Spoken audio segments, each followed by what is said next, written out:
Esta iba a ser una conversación normal. Esta iba a ser una transmisión en vivo en la que simplemente te contaba, ¿no? Como el aniversario de los 13 años de haber dejado con esa Kate del 2008, del 2011, que apenas estaba dándose cuenta que no estaba en el lugar donde quería estar, que sentía que tenía que haber algo más en la vida que solamente trabajar en algo que no le llenaba el alma. Esa Kate del pasado que se moría de miedo, pero tenía muchísima ilusión de lo que iba a crear en su vida. Entonces hoy es una conversación con propósito en la que la invitada no soy yo realmente, sino mi yo de hace 13, 15, 20 años atrás. Y la intención de esta conversación es que tú me hagas las preguntas que quieras, tanto si estás hoy en vivo como si ves esto después en YouTube o lo escuchas en el podcast, en Spotify y en Apple Podcasts, que tú me puedas preguntar esas cosas que usualmente no conversamos, porque yo usualmente te cuento, el taller de tal cosa, o el programa de propósito de vida, o las sesiones de coaching, pero quizá a veces no abrimos el espacio para que tú me puedas preguntar desde tu más absoluta curiosidad, ¿cómo fue el proceso de ir, de estar marchitándome en un trabajo que no era el adecuado para mí, a estar ahora, 13 años después, haciendo algo que amo, conectada al 1000% con lo que mi corazón quiere y siempre mejorando, siempre mejorando, siempre mejorando? La vida no es perfecta, pero mucho más feliz que como estaba en el pasado. Tomemos un ratito para que relajes los hombros, tomemos un momentito para que, digamos, buscamos la perfección, somos súper exigentes con nosotras, buscamos validación externa constante, que te digan, muy bien, Caterina, lo has hecho excelente. Todavía me sigue pasando cuando ordeno algo aquí en la casa, como que fuera de lo normal de nuestras tareas de pareja, mi novio y yo, y él llega a la casa y está algo distinto que yo hice, más bonito de lo normal. Espero que me diga algo. Y si no me dice nada, le digo, ¿viste tal cosa? ¿Te gustó? Y me siento un cachorrito que está como, ¿me quieres? ¿Me quieres? Síndrome de hija mayor. No significa que solamente a las hijas mayores nos pase eso, pero esa búsqueda de validación externa suele presentarse en las que somos hijas mayores. Por ahí empezó el camino. Exigencia, perfeccionismo, nos cuesta demasiado pedir ayuda. Las hijas mayores son sumamente independientes. Entonces tú ya ves juntando la historia. Mucha exigencia, perfeccionismo, validación, mucha expectativa. Las hijas mayores tenemos mucha expectativa de los demás y de nosotros. Y si no cumplimos esas expectativas, nos damos con látigo interno o externo. ¿A qué digo con látigo interno o externo? Si algo no cumple las expectativas, nos viene la ira, nos viene la impaciencia, nos viene la frustración. ¿Hacia otros o hacia nosotros? ¿Látigo externo o látigo interno? Entonces, todo empezó porque yo era hija mayor, con todo lo que eso conllevaba. Entonces, ya como buena hija mayor, yo cumplí con todos los checks de ser la mejor estudiante en el colegio, tener un índice académico altísimo en la universidad y vivir en automático. Vivir según el patrón estándar de la niña perfecta para la vida perfecta, para ver cómo le iba a ir en esta situación absolutamente imperfecta. Entonces, excelente en el colegio, primer puesto, en la universidad, un índice súper alto, y de pronto yo estoy un día en mi universidad feliz. Yo, para esto, vivía en Venezuela. Yo viví 17 años en Caracas porque a mi papá, que a ustedes a veces ya han visto, mi papi es como que el que sembró en mí todas estas inquietudes. Lo he entrevistado también en estas conversaciones con propósito. A él lo transfirieron a Venezuela en el 93, en el año 93, y yo estaba recién acabadita de terminar el colegio. Entonces nos transfirieron a él por trabajo y como era una asignación de 2 años, nos movieron con todo, o sea, familia, todo el mundo se fue para Caracas en aquel momento, año 93. En ese año todavía estaba gobernando Carlos Andrés Pérez, o sea, ni siquiera había entrado Caldera y menos aún el innombrable. Entonces era un país maravilloso, era una ciudad preciosa. Mi papá me dijo, estás en la Universidad Metropolitana, una universidad prestigiosísima para mi carrera de administración de empresas. Yo empiezo a estudiar en la universidad, perfecto, me encantaba todo, decía, bueno, trabajaré más adelante, ya veré qué hago con mi vida. Un día, a mitad de mi carrera en la Universidad Metropolitana en Caracas, me llega una carta de una empresa llamada Procter Gamble. Procter Gamble. Empresa que yo desconocía por completo. Pero años atrás, cuando yo había viajado a Argentina, yo estaba en el colegio todavía. Mi papá, por trabajo, lo mandaban a todas partes. Entonces, cuando él viajó a Argentina, dijo, vente, hijita, conmigo. Se llamaba Pantene. Ese shampoo no había todavía llegado al Perú. En Argentina estaba como que la revolución con ese champú Pantene. Y como yo había ido a vivir con mi papá ese mesecito, pues mi papá no me iba a comprar shampoo de mujer, ni sabría qué shampoo usaba yo. Entonces fui a una farmacia, vi este shampoo con todos los avisos, compré Pantene. Y como antes no habían celulares, cuando no iba al baño leía lo que tenía. Entonces yo estaba leyendo mi shampoo Pantene, feliz, sí, oliéndolo, viendo atrás y digo, ¿quién será la gente que hace este shampoo? O sea, ¿quién será una empresa que tiene este shampoo? Algún día me gustaría trabajar con ellos. Pensamiento al viento en el año pues, 90 probablemente. Y ahí quedó la cosa. Pasan los años, finalmente me voy a vivir a Caracas con mis papás, estoy en la universidad, me llega esta carta a la universidad, la carta llega al centro de estudios de la universidad y la estaban mandando a las personas con el índice académico más alto. Y era una carta de Procter, de esta empresa, te lo decían, para que uno fuese auténticamente uno mismo en ese seminario. En ese seminario te observaban y veían si te ofrecían o no un trabajo. Era todo un fin de semana manejando un proyecto, un lanzamiento ficticio y tenías que presentar tus propuestas y tus comerciales de televisión y tus presupuestos y tu campaña de marketing. Era una cosa espectacular. Me encantó. Y me invitaron al proceso de entrevistas para contratarme allí. A Procter, al menos en aquella época, y me imagino que muchos años después también, solamente entraba entre el 1 y el 2% de la gente que se entrevistaba. O sea, era súper exigente el proceso de selección. Y gracias a Dios yo no sabía esas estadísticas, porque probablemente los miedos, temores y ansiedades me hubieran matado y no hubiera ingresado. Yo inocentemente ni siquiera sabía qué empresa era. ¿Por qué? Porque en Perú, a pesar que existía la empresa, no se llamaba Procter, se llamaba Deter Perú.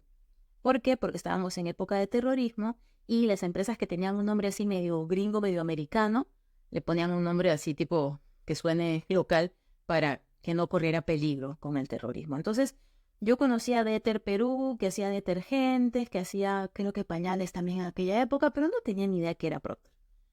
Y cuando Procter me contrata, yo seguía a la universidad, dije, bueno, excelente, todos mis compañeros de universidad me decían que era una empresa prestigiosísima, yo ya estaba adentro, tenía mi futuro asegurado. Genial, otro check, Caterina, para tu lista.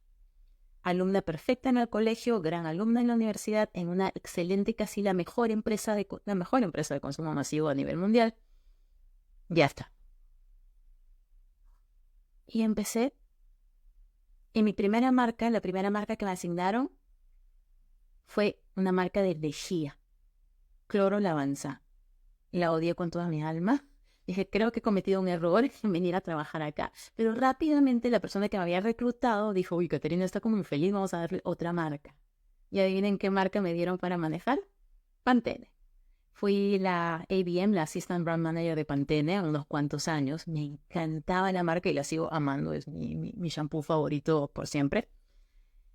Y me gustaba lo que estaba haciendo, vivía muy estresada porque combinaba la universidad con el trabajo, estaba tratando de hacer lo mejor posible tanto en el trabajo que era súper exigente, porque en Procter tú entras como practicante, pero te dan desde el día uno un proyecto de millones de dólares y toma tú solita y que todo funcione.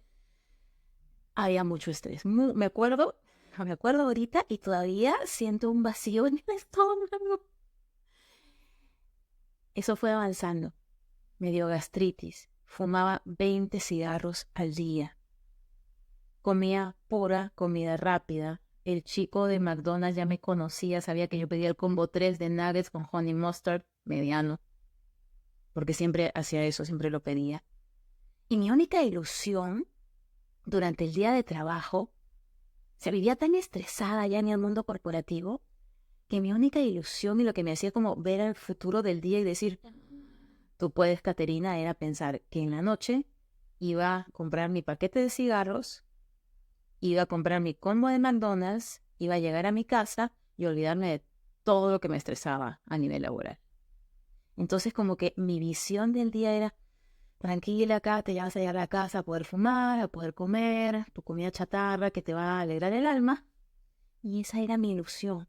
Imagínate lo mal que estaba mi proceso, que mi ilusión para vivir el día de la mejor manera era hacerme daño más tarde.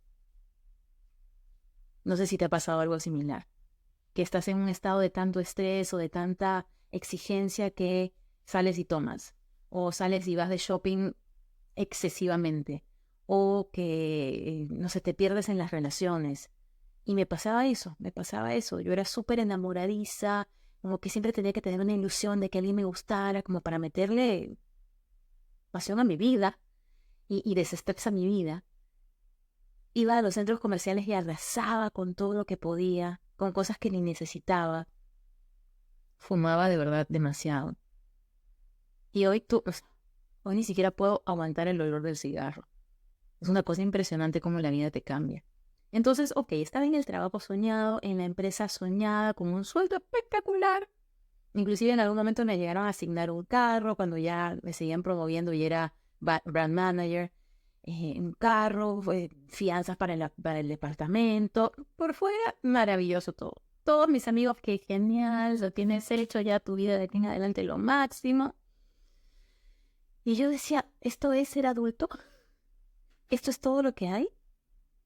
Vivir en este estrés, tratando que el día se acabe rápido, viendo que no habían pasado ni 5 minutos desde que llegaba a la oficina, pensando que en el almuerzo todos íbamos a ir con nuestra bandejita a desahogarnos entre todas, la bandejita del almuerzo, ¿no? Y todas nos poníamos en la mesa y, ay, a mí la marca tal me cortó el presupuesto y la agencia tal no presentó el proyecto a tiempo y esto no está funcionando y hablábamos y nos desahogábamos y así comíamos.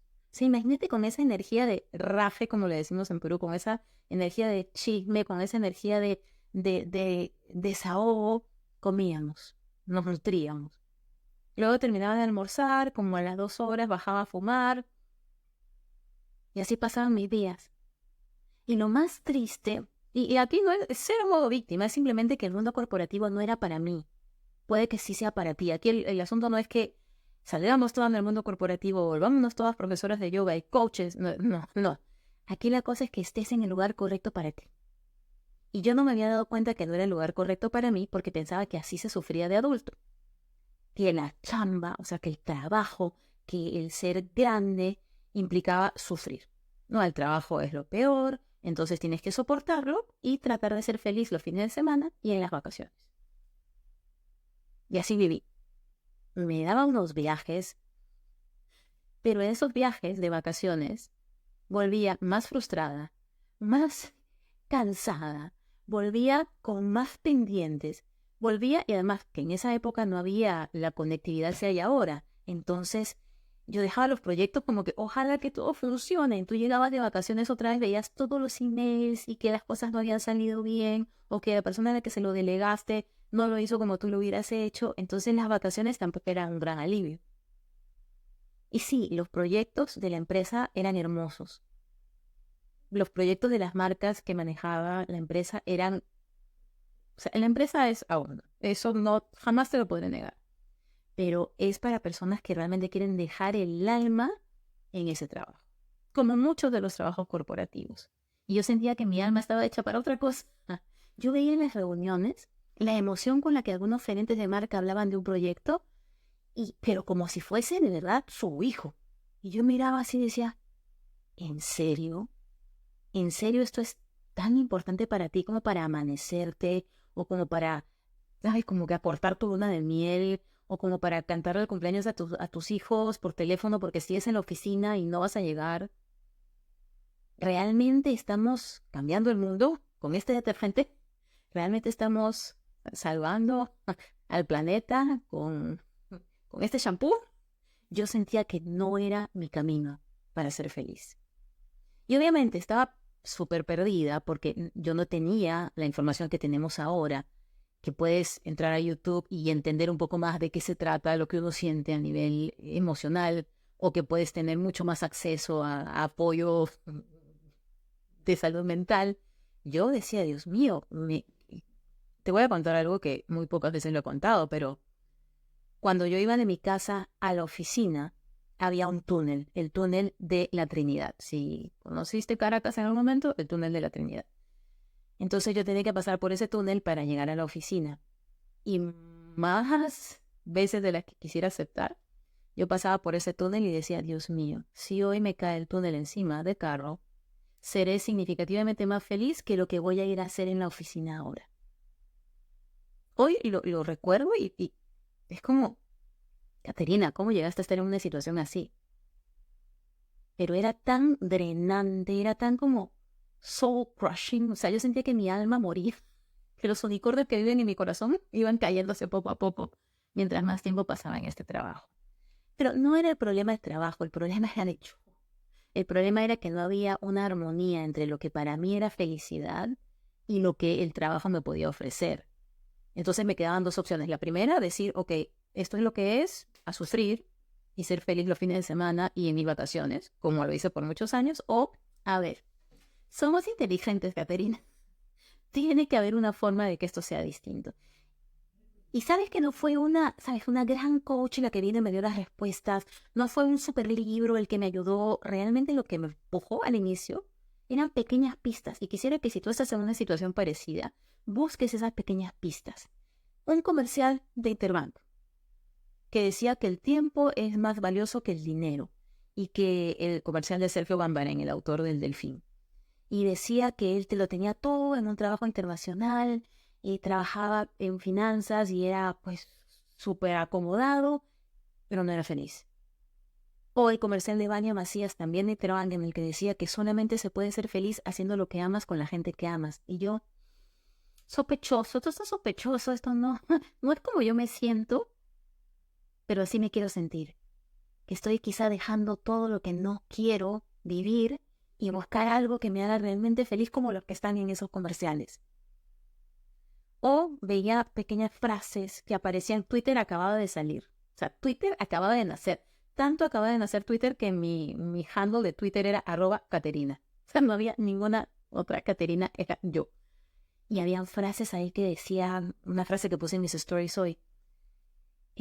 Cuando el miedo de permanecer así como oprimida en un capullo se volvió más grande que el riesgo de florecer, ahí todo cambió. Y dije, eso es lo que yo siento. Que, ok, me muero de miedo de salir de esta empresa, pero ya no puedo seguir aquí. ¿Qué hago? ¿Qué hago? ¿Qué hago? ¿Qué hago? Y seguía buscando pista, pero nada formal. Puras pistas del destino. Hasta que un día me asignaron un jefe que venía de la India. Porque en Procter yo he tenido una jefa turca, un jefe portugués, un jefe americano, o sea, un chico de Estados Unidos, venezolano, por supuesto. He tenido un montón de jefes de muchas nacionalidades. Y cuando viene este jefe nuevo, este marketing director nuevo de la India, directamente de la India, a tomar como que el liderazgo de mi grupo de marketing, chévere, me encantaba su estilo, todo muy bien. Pasó un año y tocó la revisión de resultados. Cada año nos hacían esta revisión de performance, de cómo iban los proyectos, de cómo iba como que el avance de carrera para ver si te promovían, si te aumentaban el sueldo, si había que darte algún tipo de feedback. O sea, lo hacían regularmente, pero una vez al año era como la gran revisión. Entonces, en el día de mi gran revisión de resultados, mi año había sido muy bueno. La verdad, mi año había sido muy bueno. Él me sentó en la mesita en la sillita de la mesita del salón de reuniones. Yo me acuerdo perfecto la ropa que él tenía, la ropa que yo tenía, me acuerdo un momento, pero como si hubiese sido ayer. Uy, se botaron los pelitos. Y me dijo, lo primero que me dijo, en su inglés entre británico y con acento de la India, fue, Caterina, así hablaba él. ¿Cómo quieres que te recuerden cuando mueras? ¿Qué quieres que digan de ti en tu funeral? Y esa fue la pregunta que cambió todo. Esa fue la pregunta que me cacheteó el alma. Porque yo venía recibiendo pistas de la vida. Hay otras formas, se puede ser feliz de otra manera, no todo el mundo está hecho para hacer lo mismo, pero eran como inspiraciones. Cuando Ambrish, mi marketing director, me hace esa pregunta, ¿cómo quieres que te recuerden? cuando te mueras? ¿Qué quieres que digan de ti en tu funeral? Uf, ahí sí empezó el camino acelerado a encontrar mi propósito de vida. Fue una locura porque cuando él me lo dijo yo me puse a llorar. Y si bien yo había llorado ya en el trabajo antes, lo había hecho en el baño y por estrés. Nunca había llorado frente a alguien y de alegría y confusión. Porque sabía que estaba iniciando un camino nuevo. Dije, esta es la respuesta que estaba buscando. Mejor dicho, la pregunta. Porque los grandes gurús de la vida, si habrás notado, los grandes maestros de vida, no te dan las respuestas. Te hacen preguntas. Y él lo que me hizo fue una pregunta que me cambió todo. Y es la que yo sigo utilizando también como una parte fundamental del programa de propósito de vida. Porque una vez que tú descubres cómo quieres que te recuerden cuando no estés, empiezas como a encontrar una energía completamente distinta para hacer tus cosas, para lograr tus metas. Entonces, una vez que me empezó a decir eso y yo empecé a elaborar, no es simplemente se paró, se fue, me dejó ahí y mi llanto. No, como ya he hecho suficiente, no revisamos participación de mercado, aumento de sueldo, no revisamos nada. Simplemente me dejó con esa idea allí. Y empecé ahí sí a meterme de lleno, a averiguar qué puedo hacer para cambiar mi vida, con quién me tengo que informar, qué cursos puedo tomar. Y empecé a comprar libros y libros de crecimiento personal. Estamos hablando del año 2008. No había todavía todo lo que tenemos ahora. Entonces, librito físico, comprado cuando iba a Estados Unidos, cuando venía a Estados Unidos. DVD del secreto bajo el brazo, porque 2007 probablemente lo habré comprado, 2008, en esa misma época. Charlas, workshops con Louise Hay, con Wayne Dyer. Venía aquí a Estados Unidos muy seguido. Ya mi dinero ya no era para vacaciones de escape. Mi dinero era para tomar tiempo formándome o entendiéndome, conociéndome más. Entonces tomé estas formaciones con Wayne Dyer, con Louise Hay, con Neil Donald Walsh, con Debbie Ford, con los top de aquel momento en crecimiento personal. Y chanconzaza, o sea, súper estudiosa con mis cuadernos, trataba de sacar todo el provecho al máximo y dije, ok, esto ya está tomando forma, necesito más ayuda. Pero como hija mayor, independiente, que no le gusta pedir ayuda, me costaba demasiado decirle a alguien que yo no sabía por dónde ir. Me costaba demasiado aceptar frente a otra persona que yo no tenía la respuesta esta vez. Que yo no era el 20, que no era el primer puesto, que no era la elegida para trabajar en la mejor empresa, que era alguien que estaba perdida. Que me estaba encontrando un poquito, pero que estaba básicamente perdida. Y de pronto veo en Twitter una coach, yo no sabía ni siquiera qué era eso, una señora de Estados Unidos que puso, ¿sientes que tienes que amarte más? Y yo sabía que yo tenía un tema de autoestima, de validación, de todas esas cositas que a uno le pasan conforme crece. ¿Sientes que quieres amarte más? ¿No estás contenta con tu vida? Te ofrezco media hora gratis de coaching. Conversemos, escríbeme. Puso así para que la gente hiciera sesiones gratuitas con ella. Yo dije, bueno, ahora o nunca, Caterina. Además que Estados Unidos no te conoce, ella no te conoce de nada, no hay problema, no vas a pasar vergüenza con no ser la mujer perfecta, teniendo todas las respuestas perfectas. Entonces tuve esa primera sesión con mi coach, Kat Jaber. Ella es hija de irlandeses, vive en Boston ahora, y ahora es una señora mayor, pero a aquel momento era una persona que tiene la edad que tengo yo ahora. Entonces yo tenía como 35, ella tenía casi 50 y fue mi ángel en este camino. Fue esa persona que me ayudó a ver todo con claridad, como a unir las piezas. Y eso es lo que hace un coach. Un coach no te da las respuestas, un coach te hace las buenas preguntas, te da las metodologías correctas, te va llevando de la mano para encontrar lo que estás buscando. Y eso fue lo que hizo ella conmigo. Yo tuve coaching con ella 3 años, pero no todo fue por propósito de vida, era por temas de relaciones, porque finalmente ya tenía que irme de Venezuela, volver a Lima, porque ya las cosas no estaban para nada bien, ya era el año 2010, entonces ella me guió 3 años en muchos de mis procesos, pero uno de los procesos principales fue guiarme en cuanto a qué iba a hacer con mi vida. Y ahí fue que me di cuenta que mi corazón ya no estaba en el mundo corporativo y nunca había estado realmente. Y eso no era bueno ni para mi corazón ni para el corazón de la empresa. Entonces decidí renunciar. Decidí renunciar después de 14 años de carrera. Mi carrera es administración de empresas con especialización en marketing. Mi carrera fue esa en la Universidad Metropolitana de Caracas y eso era lo único que yo sabía hacer. Ajá, voy a renunciar, pero ¿para qué? Decidí renunciar, no renuncié, decidí renunciar, pero decía, ¿qué voy a hacer? Sí, yo sé que no quiero estar acá, pero ¿dónde quiero estar? Y eso mi coach no me lo iba a responder, eso era un proceso que ella me iba a guiar para poderlo lograr, pero no me lo iba a responder. Entonces dije, si ella está logrando esto en mí, tan maravilloso, de conocerme más, de amarme más, de florecer donde estoy plantada, de poder buscar lo que realmente quiero, yo quiero ser como ella. Yo quiero ser coach. Dije, listo, asunto resuelto, propósito a la vista, quiero ser coach de vida.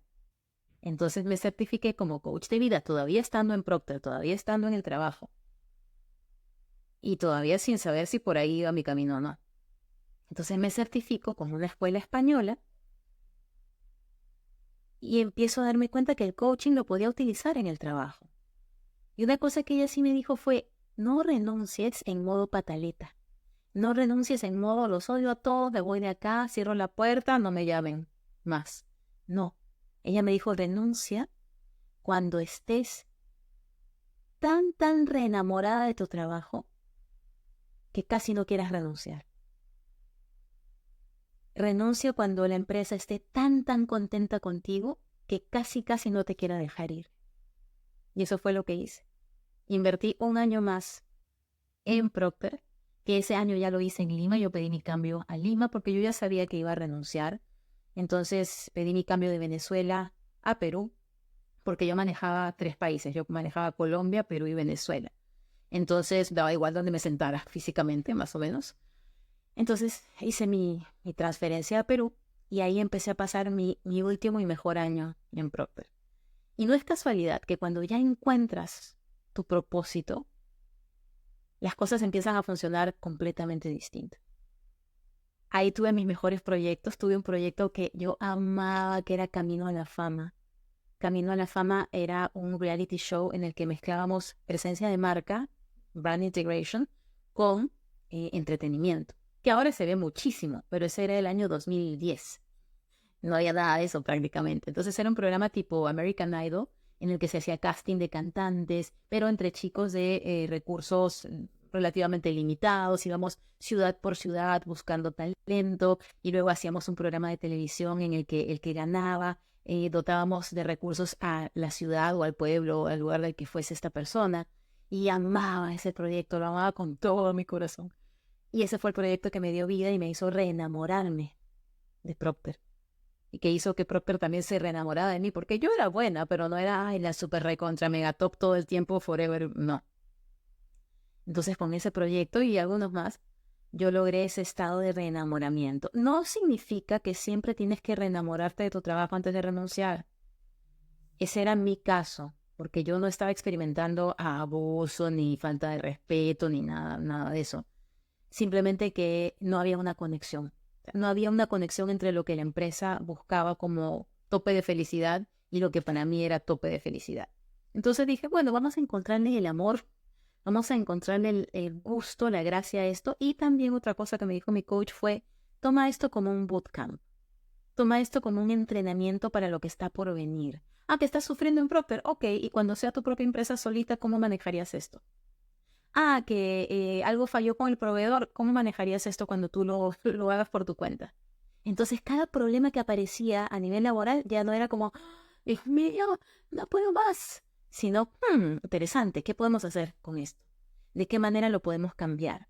¿Cómo lo puedo mejorar? ¿Qué proceso puedo establecer? Y todo eso me ha servido después para llevar mi empresa ahora, para llevar por todos estos 13 años mi independencia laboral. Entonces ya no era llegar a la oficina como que me quiero matar debajo del túnel, no, sino era, ¿qué podemos aprender ahora? ¿Cómo me va a servir esto que estoy haciendo para mi nueva vida? Y ya llegó el momento en el que sí dije, Caterina, ahora sí llegó el momento de renunciar. Y no me gusta llamarlo renunciar, porque uno renuncia, pienso yo, a algo que realmente quiere y tengo que renunciar a eso. Como la canción de José José, ¿no? He renunciado a ti, como lo hace el mendigo ante el juguete caro que compraría a su hijo, he renunciado a ti como el amante, o sea, como que se te va algo, ¿no? Entonces, yo prefiero no llamar renunciar, si tú te estás yendo porque quieres. Yo prefiero llamarlo redireccionar mi energía. Yo decidí redireccionar mi energía fuera de Procter, fuera de ese trabajo, y lo decidí como en diciembre del 2010, y dije voy a anunciar mi redirección de energía, mi renuncia, un día después de mi cumpleaños. Mi cumpleaños es el 22 de febrero, entonces el 23, después del 22, todo felicidad, fuimos a comer, todo lo máximo con todo mi equipo, que mi equipo maravilloso, que lo sigo amando intensamente a todos. Y al día siguiente le dije a mi jefe, a Víctor, me dije que me iba para ser coach de vida, ya era una coach certificada. Me voy, Víctor, para ser coach, mi corazón ya no está acá, y eso no es bueno para mí, no es bueno para la empresa. Y él me dijo algo que se me grabó demasiado. Él ya no trabaja en Procter tampoco, ha hecho su vida, pero en ese momento me dijo, mi jefe me dijo, yo también quisiera irme, pero no puedo. Y ahí dije, no estoy tan equivocada. Porque si estas figuras de autoridad que parece que están tan conectadas, tan involucradas, y al poco tiempo se fue, y también se fue parte de mi equipo, entonces muchas veces siento que estamos todos haciendo un mini teatro, como que fingiendo que somos adultos felices en lo que estamos haciendo.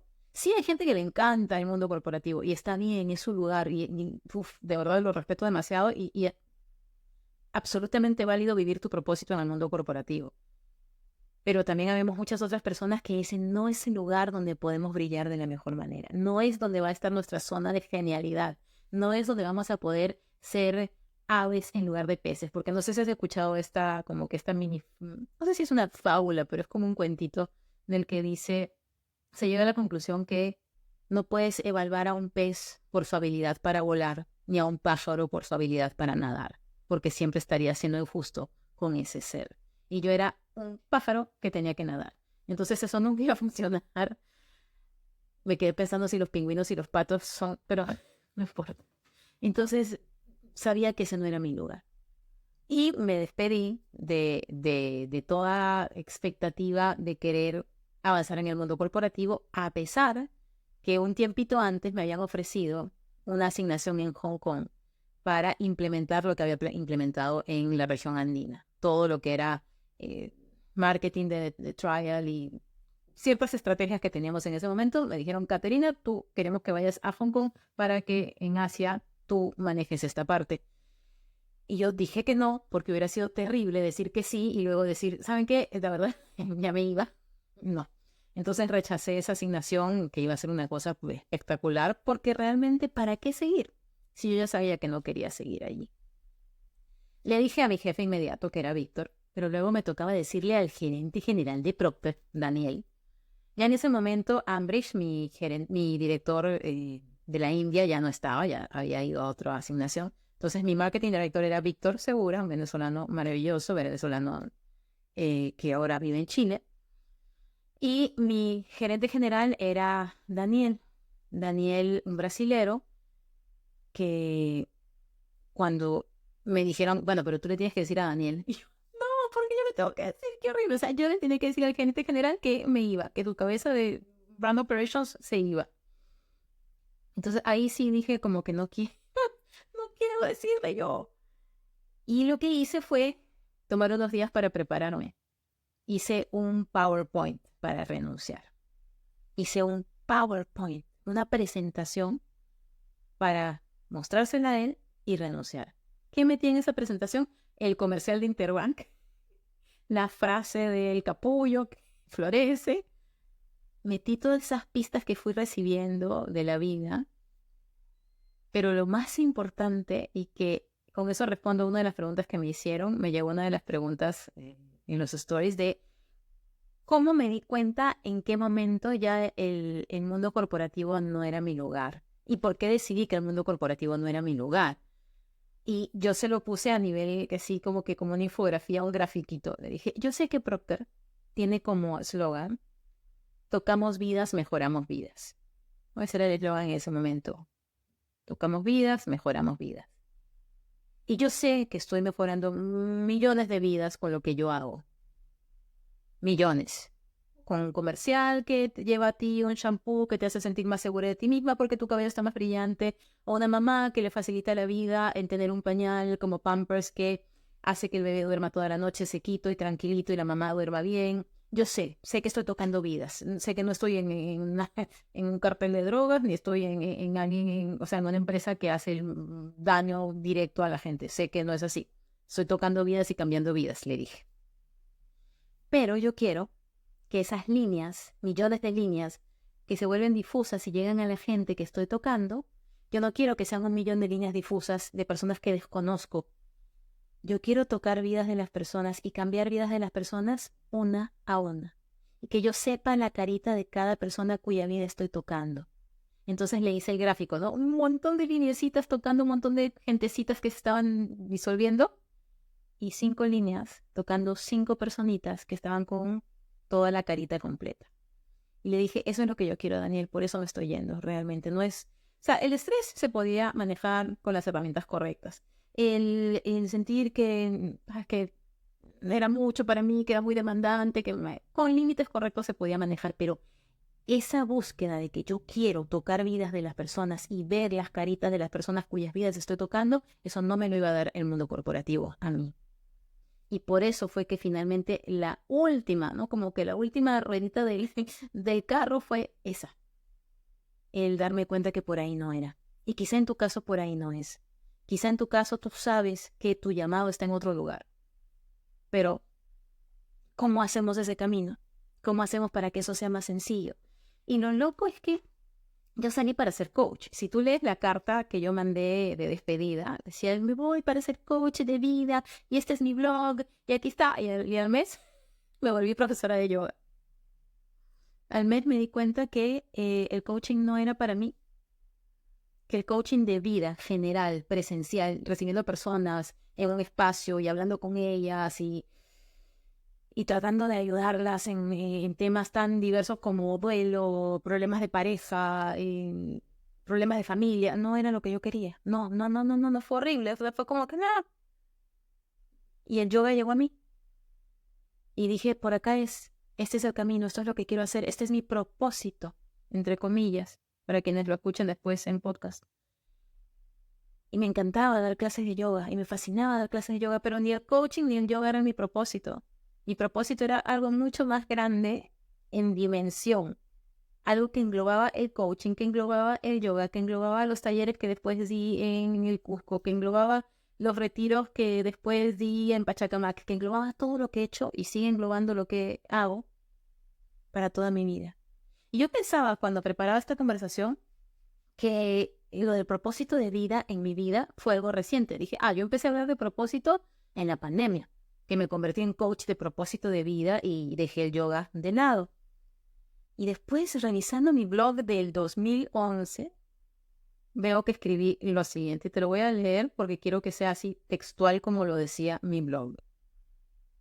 Ahora sabía que mi propósito y mi búsqueda eran inspirar y estar inspirada. Crecer a través de hacer que la gente a mi alrededor crezca. Descubrir juntos todo el potencial que tienen para luego ver a cada uno volar, brillar. Eso es lo que más disfruto.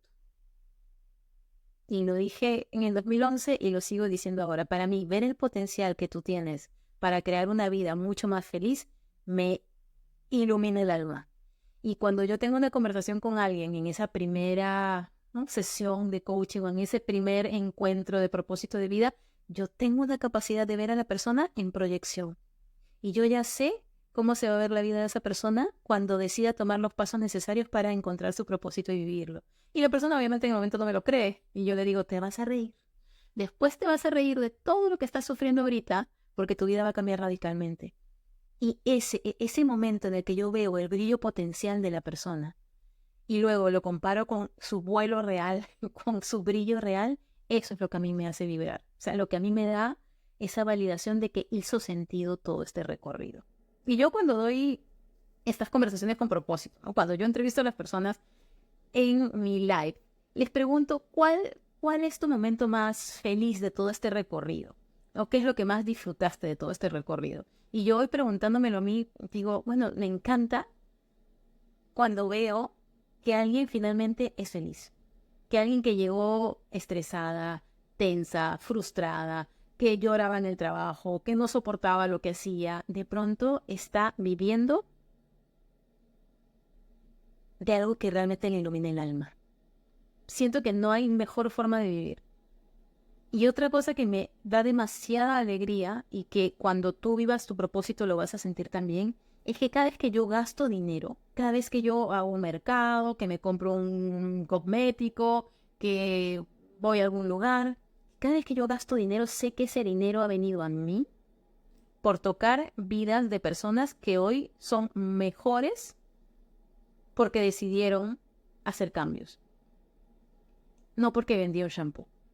En mi caso, yo siento que el recibir ingreso de algo que realmente estoy absolutamente convencida que es para bien, a mí me da una satisfacción infinita, que nunca antes había sentido en un trabajo convencional. Y sí, hay miedos en este camino, definitivamente hay miedos. Mi mayor miedo era la incertidumbre, a no tener certeza de qué iba a pasar, a no saber si iba a ser el yoga, si iba a ser el coaching, si iba a ser por qué lado de la vida mi camino. Y un maestro, mi querido Percy García, me decía, cuando dominas la incertidumbre, todo cambia. Él siempre me repetía, no importa qué es lo que ocurra, yo siempre voy a estar bien. Me decía, repítete eso siempre, Caterina. No importa qué es lo que ocurra, yo siempre voy a estar bien. No importa qué es lo que ocurra, yo siempre voy a estar bien.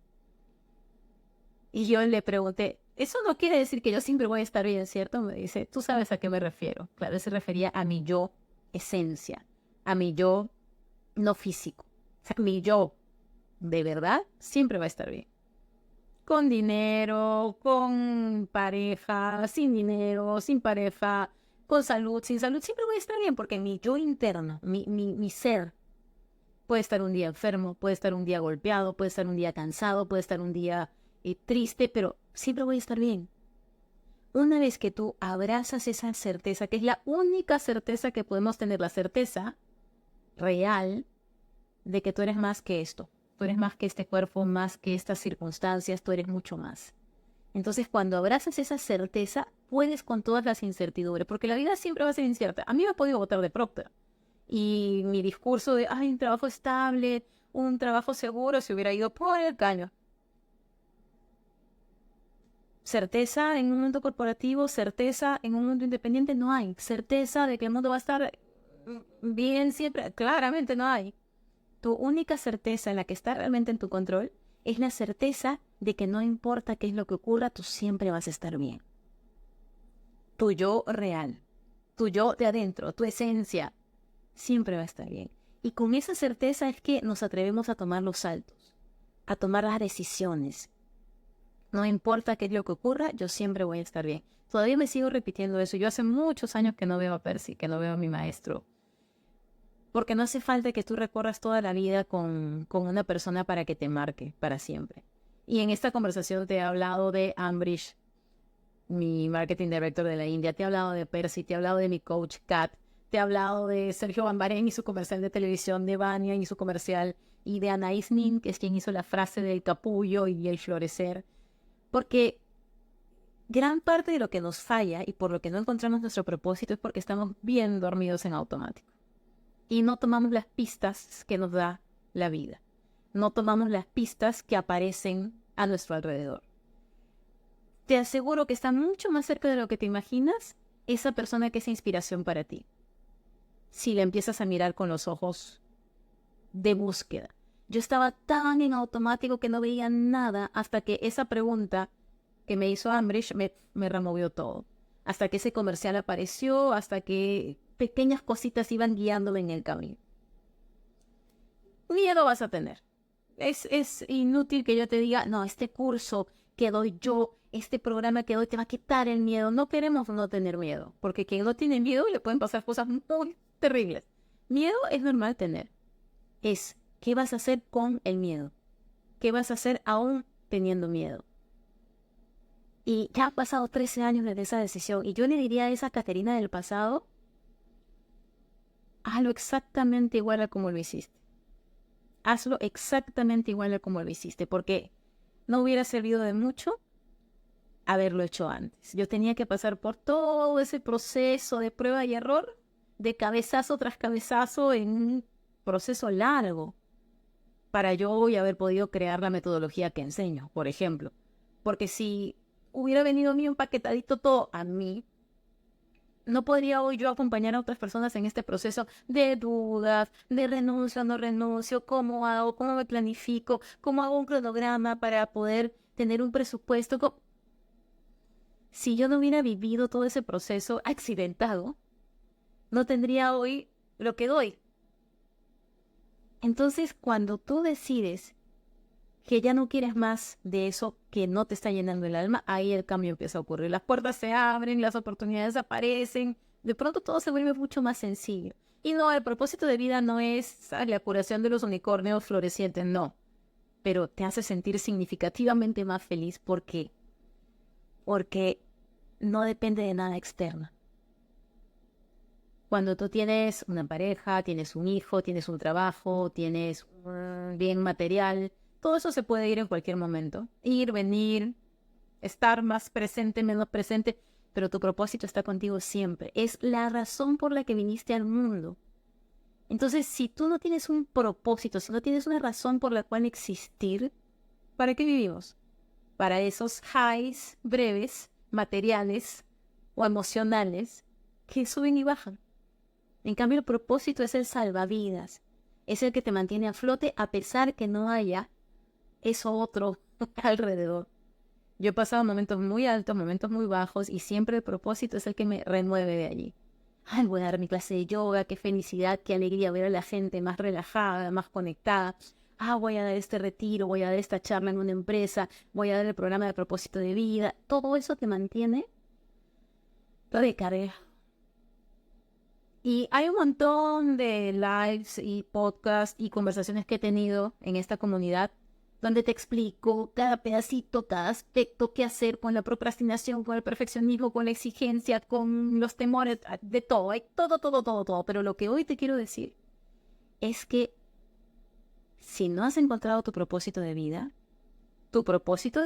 es encontrar tu propósito de vida. No se rayó en la transmisión. Si no has encontrado tu propósito de vida en este momento es encontrar tu propósito de vida. No pares hasta que lo encuentres. Y vas a encontrar por ahí bibliografía, ¿no?, que te va a decir de todo, que el propósito de la gente es ser feliz, que vive el presente. Sí, es ser feliz. Pero ¿cómo aterrizas ser feliz a un trabajo? ¿Cómo aterrizas ser feliz a algo concreto? O sea, tu propósito de vida no puede ser solamente ser feliz y ya.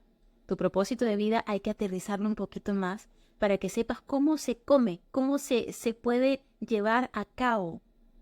Porque si lo que quieres es solamente una inspiración de Instagram, sí, eso es fácil encontrarlo así como buscando en cualquier... Yo tenía un montón de libros de frases célebres. Buscando en cualquier libro frases célebres aparece un propósito, pero que algo realmente esté hecho a tu medida. Que tú digas, esto es lo que yo quiero hacer. Eso es el propósito de vida. ¿Para qué vas a dedicar tus años? Pasamos 90.000 horas de nuestra vida trabajando. ¿Vas a pasarlas haciendo algo que no te llena? ¿Vas a pasarlas haciendo algo que te marchita el alma? ¿O vas a poder reenergizarte de tu trabajo? Eso es lo más bonito cuando encuentras tu propósito. Que te reenergizas con tu trabajo. Que tu trabajo no te cansa, sino que te eleva. Que tu trabajo no te estresa, sino te apasiona. Te pueden estresar otras cosas, por supuesto. Pero el trabajo ya no se vuelve eso como, sino quiero dar, quiero hacer, quiero cambiar la vida de las personas. Y eso es lo más bonito que existe. Muchísimas gracias por acompañarme en esta conversación con propósito. Solamente un pedacito de ese recorrido. Me di cuenta mientras lo preparaba que van a hacer falta muchas más conversaciones de momentos, de situaciones, de circunstancias, de temores que enfrenté. Pero quería darte esta mirada hoy que estamos de aniversario número 13 de haber tomado esa decisión de redireccionar mi energía hacia otro lugar. hacia un lugar lleno de satisfacción, hacia un lugar lleno de cosas bonitas permanentemente. Y cuando yo veo a las personas que han tomado coaching conmigo, o clases de yoga conmigo, o que han tomado el programa de propósito de vida, haciendo sus propios asuntos, creando sus propios caminos, ese es el legado que estoy dejando. Esos son los hijos, ¿no?, que voy dejando en el camino. Porque cuando yo no esté, esas personas seguirán. Y las personas que esas personas tocaron, seguirán. Y mi propósito y mi legado seguirá. Y lo más temido por el hombre es la muerte. No por la muerte como tal, sino por el olvido. Y cuando estás viviendo tu propósito y tocas la vida de las personas, siempre vas a estar. Así como en la película Coco, que uno realmente muere cuando te olvidan, cuando estás en propósito siempre vas a estar brillando, aunque ya no estés en esta tierra. Siempre vas a estar en la mente de esas personas cuyas vidas tocaste de alguna u otra forma. Por eso es que me da tanta llenura de alma el que tú encuentres tu propósito de vida. Y si sientes que es el momento, aquí estoy para lo que necesites. Te mando un beso muy grande, un abrazo inmenso y que encuentres exactamente eso que estás buscando. Chao.